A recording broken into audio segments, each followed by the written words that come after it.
Chapter 22. Corpse Corner. Satisfied with his performance, Sonny walked back to the deserted corner of the hall. He felt people looking at him with mockery, contempt, and pity. No one seemed to be willing to stay close to him. It was just as well. He didn't want to be bothered anyway. Still, weren't their reactions a bit exaggerated? It's not like he was carrying an infectious disease. Well, except for the spell. But it wasn't really a disease, which everyone here should have known already. Finally, he extricated himself from the crowd and reached the corner. For some reason, sleepers were unwilling to approach it. Currently, there was only one girl sitting quietly on the bench. Sonny gave her a look. The quiet girl was delicate, demure, and very pretty. Her clothes were tidy and neat. They weren't very expensive, but still rather tasteful. With her pale blonde hair, big blue eyes, and exquisite face, she looked like a beautiful porcelain doll. She was subtly breathtaking. However, there was something wrong with her. Sonny frowned, trying to understand what exactly about the girl made him uncomfortable. After a while, he realized that her empty, expressionless stare was reminding him of Mountain King. Startled, Sonny understood that the girl was blind. It took him a couple of seconds to compose himself. What a shame. A bit disheartened, he carefully sat on the opposite end of the bench. The girl wouldn't have survived the first nightmare if she had been blind prior to entering the spell, which meant that she lost her sight as the result of the appraisal. It was her flaw. Suddenly, Sonny felt very apprehensive. A cold sensation spread through his chest. And I thought my flaw was bad. No matter what aspect ability the blind girl had received in exchange for her sight, it was effectively a death sentence. A blind person had no chances of surviving in the dream realm. In some sense, the girl was already dead. She was effectively a walking corpse. Feeling extremely disturbed, Sonny turned away and studied the crowd of sleepers. Now he understood why people were trying to avoid this corner. The girl was surrounded by an invisible, but almost palpable aura of death. Sleepers usually weren't very superstitious, but anyone would feel uncomfortable in her company. Armed with this knowledge, Sonny suddenly saw a pattern in how the young people in the hall were grouped. Instinctively, they all tried to stand close to those of their own circumstance. At the far end of the hall, closest to the stage, were one or two small groups. People in these groups were distinct from the rest of sleepers. They were all confident, calm, and had an air of readiness. These were the legacies. They were trained for the spell since birth, and had the highest chances of survival. Caster especially stood out from the rest. Next to them was a larger number of expensively dressed young people. They were lively and excited, and only a little nervous. They were the scions of rich and high-ranking citizens. Their training was pretty good, since such families had ample funds to hire private tutors, even awakened ones. Their chances of survival weren't bad. Then there was the largest part of the crowd, which consisted of kids from middle-class families. They might not have had the privilege of training under awakened tutors, but their education wasn't bad. The government spent a lot of effort to put all the necessary knowledge and skills into the school curriculum, preparing potential sleepers in advance.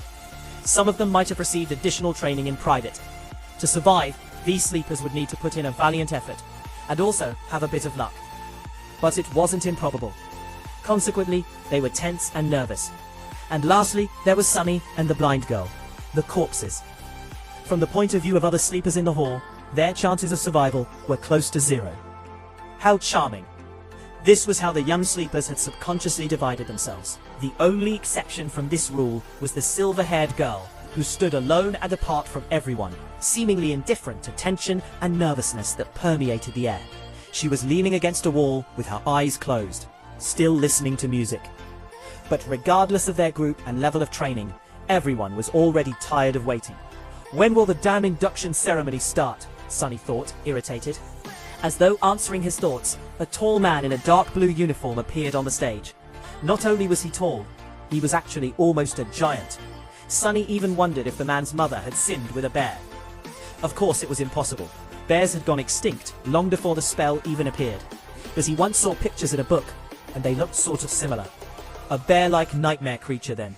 The giant man had wide shoulders, an athletic build, and a gorgeous brown beard. His eyes were calm and serious. After reaching the center of the stage, he gave sleepers a long look. When his gaze reached the deserted corner, Sonny suddenly felt nervous. I sure hope he doesn't have a telepathic ability. Otherwise, he might separate me from a limb or two on behalf of his mother. The man didn't pay Sonny a lot of attention and returned his gaze to the front rows of the crowd. Finally, he said in a deep, reverberating voice, "I am awakened rock. Sleepers, welcome to the academy." Everyone listened without making a sound. In less than a month, you will be summoned to the dream realm. Some of you might think that you are well prepared. You're wrong. The spell is merciless and cunning. The moment awakened begin to think too much of themselves, they die. I've seen countless sleepers like you lose their lives. I've also seen experienced masters lose theirs. Even saints are not assured to survive. Thanks for the encouragement, Sunny thought sarcastically.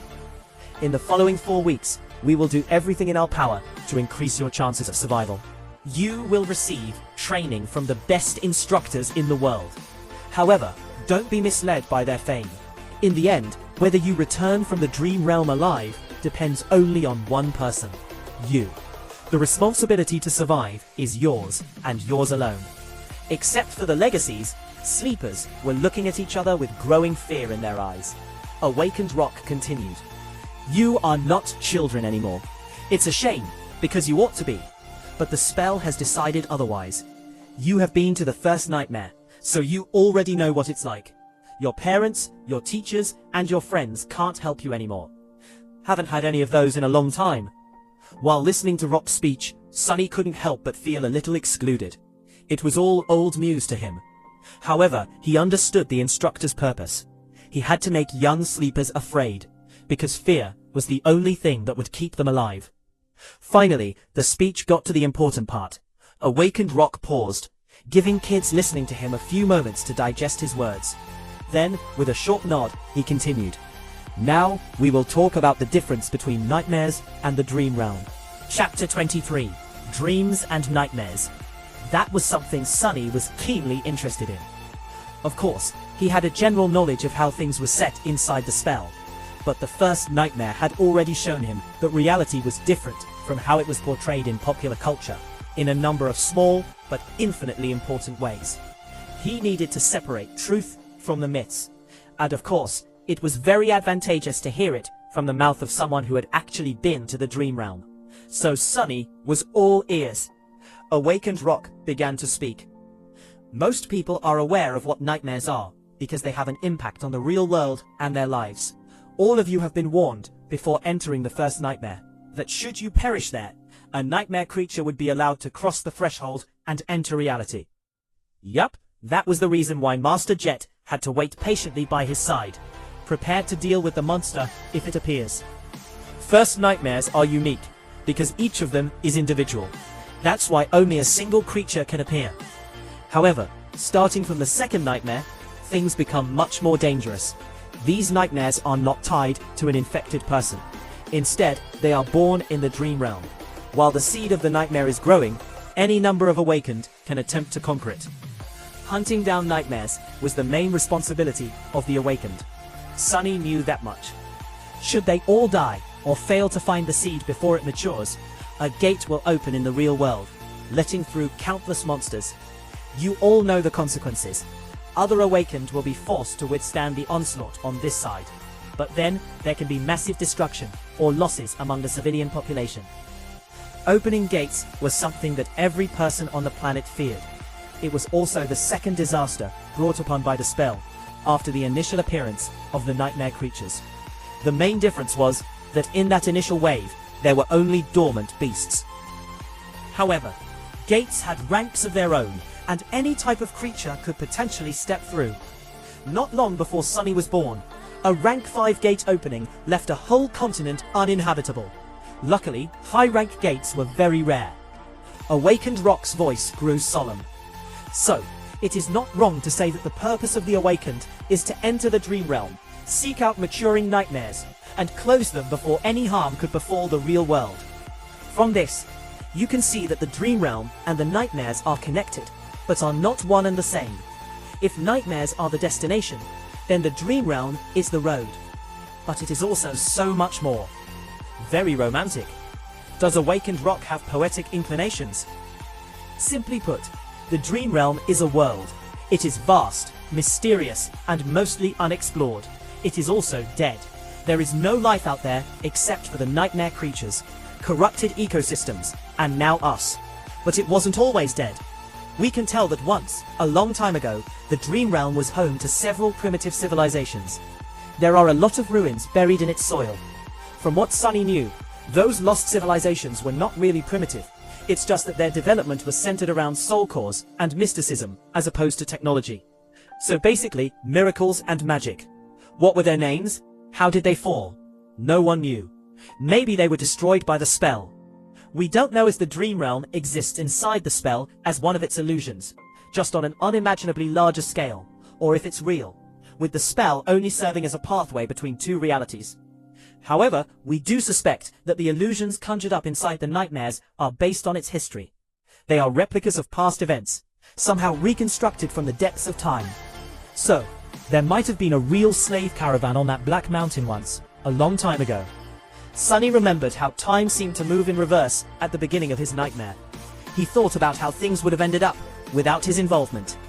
Did the nameless temple slave perish in Mountain King's Maw the rest of the caravan? Somehow, he felt that the nameless slave was not that simple. Otherwise, why would the spell remember him? And what about Hero? Was he able to escape? I wonder. There are four main differences between the Dream Realm and the Nightmares.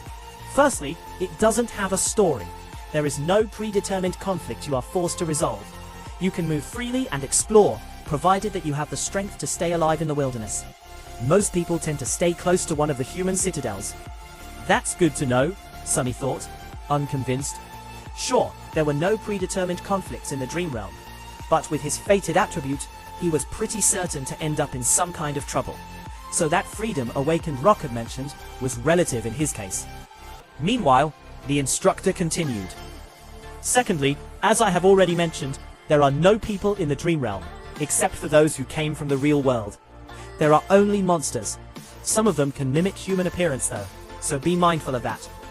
Sunny felt cold sweat running down his back. Nightmare creatures mimicking humans? So creepy. Since when was that a thing? Why hasn't he ever heard about it? He stole a glance at the legacies standing in the first row, and noticed that they did not show any sign of surprise. So they knew. Thirdly, unlike the first nightmare, no nightmare creatures will appear in the real world if you die in the Dream Realm. It may sound cruel, but that's a good thing. Awakened forces are already spread thin. If we had to monitor every sleeper, we wouldn't have resources to handle more important matters. Considering that each sleeper could spend weeks, sometimes even months in the Dream Realm, there was ruthless logic in that statement. And lastly, and most importantly, unlike nightmares which are bound by the rules of fairness, there is no limit to what kind of creature you can meet in the Dream Realm. During its trials, the spell won't pit a dormant human against an opponent many ranks above them. Oh really? Sunny sneered. However, he was forced to agree with Awakened Rock. Even though both Hero and Mountain King were way out of his league, they were still just one rank above him. But in the Dream Realm, no such restrictions exist. Theoretically, you can stumble upon an unholy titan and die before even realizing what happened. So be careful, and stick to the regions with enemies on par with your own rank. It's not an ironclad guarantee, but at least there will be less of a chance of you biting off more than you can chew. Sticking to a region populated by nightmare creatures below his rank was even better. That was exactly what Sunny was planning to do. Awakened Rock paused for a few moments, studying the faces of sleepers in front of him. Then he added, "When the solstice comes, you will be drawn into the Dream Realm. The exact location of where you will appear can't be predicted in advance, but there is a high chance that many of you will find yourselves in close proximity to each other. Band together and proceed to the nearest human citadel. Each citadel is built around a gateway. Once you reach it, you will be able to return. Gateways were special portals that served as exit points from the Dream Realm. Once sleepers reached such a portal, they would be able to escape back to reality and become awakened. Their core would evolve, and they would also receive a second aspect ability. After that, they would return to the Dream Realm each time they fall asleep. If you can't locate or are unable to reach the nearest human citadel, search for an unclaimed gateway. It will usually be inside or near the most prominent landmark of the region. Work together to defeat its guardians and come back alive." He gave them a heavy look. "That is all for today. Next, follow the instructions sent to your communicators to find your assigned dormitory. Once settled, you may proceed to the cafeteria for some late supper. There will be a round of interviews after that, to prepare your suggested curriculums. Get a good night's rest. Your training starts tomorrow." With that, he gave them a short nod and left. Sunny sighed. Can't be predicted in advance, huh? With his luck, he would either drop right in the middle of a prosperous human citadel and immediately roll into a gateway, or appear in some region of the dream realm so remote and deadly that no one had ever heard about it, or returned from it alive. Let's hope for the former. Since he couldn't do anything about it, Sunny wasn't very worried. There was something much more important on his mind. What exactly do they serve here for supper?